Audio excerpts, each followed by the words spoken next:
네, 안녕하세요. 아는 내과TV의 내과 전문의 유대현입니다.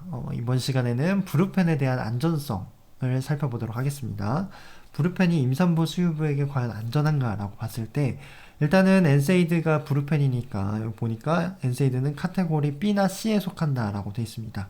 B나 C는 지난 시간에도 말씀드렸듯이 써볼 수는 있어요. 근데 카테고리 C 같은 경우에서는 임산부의 이득이 태아의 위험보다 더 크다라고 판단했을 때 의료진이랑 상의해서 신중하게 써볼 수 있다는 거고, 카테고리 D는 쓰면 안 된다라는 걸 뜻하는데, 이게 임신 후반기에는 쓰면 안 된다라고 하는데, 그 이유가 태아의 동맥관을 폐색할 수 있기 때문입니다. 그리고 수유부에서는 안전성이 확립됐기 때문에 수유부는 안전하게 복용하셔도 상관없습니다. 그리고 여기 보시면 우리 몸에서는 혈소판을 형성시키는 쪽과 혈소판을 억제해서 오히려 혈관의 확장을 늘어나게 하는 그런 기전이 균형을 이루고 있는데, 일단은 우리가 진통소염제를 복용하게 되면 출산 당시에 혈전이 있어야 우리가 지혈작용을 할 거 아니에요. 근데 이 지혈이 없어지기 때문에 진통소염제를 계속 복용한다면 이 출산하고 나서 과량의 출혈이 멈추지 않는 그런 위험이 발생할 수 있다는 거죠. 그렇기 때문에 임신 후반기에는 태아를 위해서도 진통소염제를 복용하면 안 되겠지만 산모를 위해서도 진통소염제를 복용하면 이 출혈의 위험이 증가하기 때문에 복용을 멈추셔야 된다는 겁니다.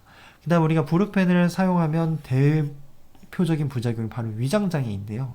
실제로 보면 한 60% 환자에서 소화불량이나 속쓰림을 호소하고 20에서 30% 환자가 위 12지장 궤양이 발생할 정도로 위 안에서 어떤 점막의 손상을 초래한다라는 걸 알 수 있고요. 그리고 1%에서 1.5%는 천공이나 출혈 같은 매우 심각한 소화기 장애를 유발할 수 있다는 게 주의하셔야 될 점입니다. 이에 대한 기전을 살펴보면 우리가 프로스타글란딘을 억제를 함으로 콕스1을 억제하고 이로 인해서 프로스타글란딘이 고갈이 되는데, 이게 어떤 작용을 하냐. 프로스타글란딘이 사실 GI 프로텍션, 즉 위의 어떤 보호 효과를 가지고 있어요. 근데 위점막을 보호하고 이런 역할을 하는데 우리가 진통소염제를 복용하면 이게 없어지거든요. 그래서 위점막 보호하는 그런 물질들이 다 차단이 돼서 위점막이 다 까지는 거죠. 산에 의해서 까지고, 그리고 그 진통소염제 이부브루펜 자체도 위점막을 손상시킬 수 있기 때문에 이런 아까 말씀드린 여러 가지 소화기 장애니까 위궤양, 위12지장 궤양 같은 것들이 발생한다는 거죠.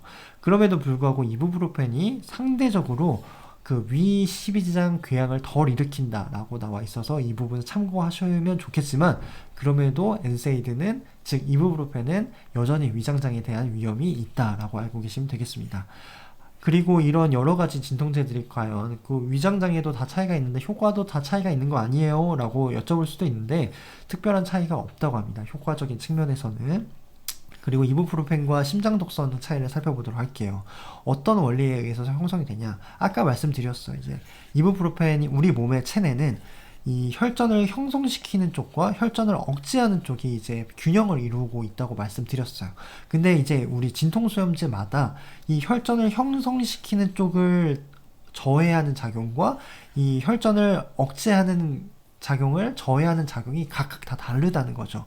근데 어떤 약들은 이 콕스2, 즉 혈전을 억제하는 이쪽을 지나치게 차단을 하게 되면 자연스럽게 이쪽이 더 증강이 되겠죠. 그러면서 혈전 형성이 촉진되는데, 그로 인해서 심혈관계 독성, 즉 심근경색 같은 것들이, 피떡지가 이제 관상동맥을 막아서 심근경색 같은 것들이 발생한다라는 거죠. 그렇기 때문에 진통소염제는 주의해서 써야 된다는 거고, 특히 아까 이제 콕스2라고 말씀드렸는데, 콕스2가 혈전을 저해하는 그 작용인데, 그걸 억제한다는 거는 즉 혈전을 오히려 더 형성시킨다는 건데, 그런 부작용들이 이런 디클로페나 뭐 셀레콕시브 이런 것들은 제가 뭐 복잡해서 설명은 안 드렸지만 어찌됐든 간에 혈전을 촉진시켜서 심근경색을 유발한다라고 알고 계시면 되겠습니다.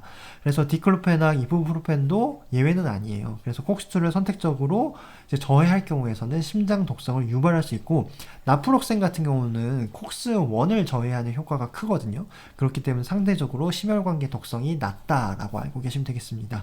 브루펜과 뇌경색도 마찬가지예요. 즉 우리가 이제 엔세이드 자체가 혈전 형성시키는, 촉진시키는 그런 기능이 있기 때문에 실제로 약 3,200만 명의 환자를 대상으로 실행한 연구 중에서 뇌경색이 발생한 사람들이 대략 450만 명 정도 환자가 있었고, 여기서 총 5만 명이 엔세이드 복용한 후에 발생했다라고 알고 계시면 되겠고, 케토놀락이 또 심하게 뇌경색을 유발한다고 알려져 있습니다.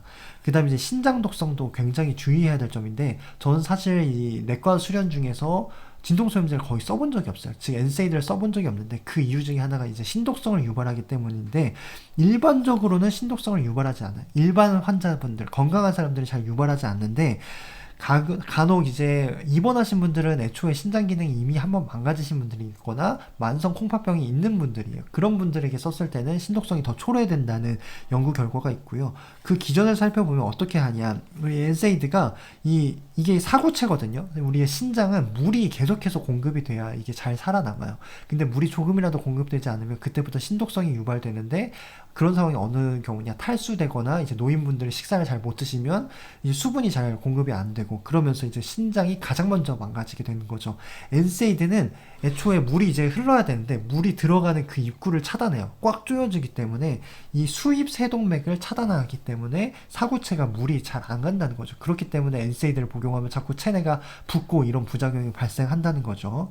그리고 엔세이드는 간독성도 유발한다고 알려져 있어요.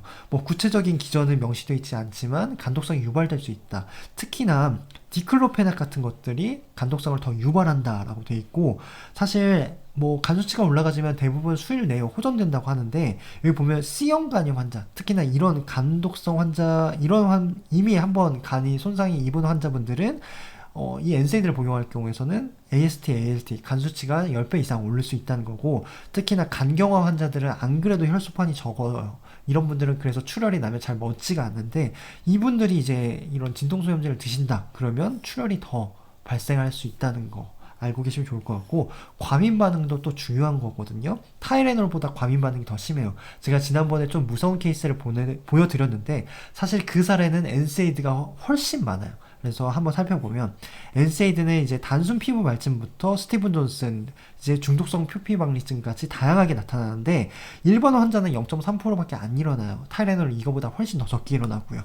근데 천식 환자 같은 경우에서는 무려 엔세이드를 복용하면 10%까지 발생한다고 알려져 있는데, 물론 연구마다 다른데 이 정도로 흔하다라는 걸 강조해드리고 싶었고, 여기 보시면 타이레놀은 이런 게 잘 없어. 근데 엔세이드는 제가 간혹 환자분들께 드리면 이렇게 눈 주위가 붓거나 입술 주위가 붓거나 해서 오시는 분들이 계시거든요. 그래서 이런 것처럼 피부에 발진이 생긴다거나 이렇게 호소하시면서 오세요.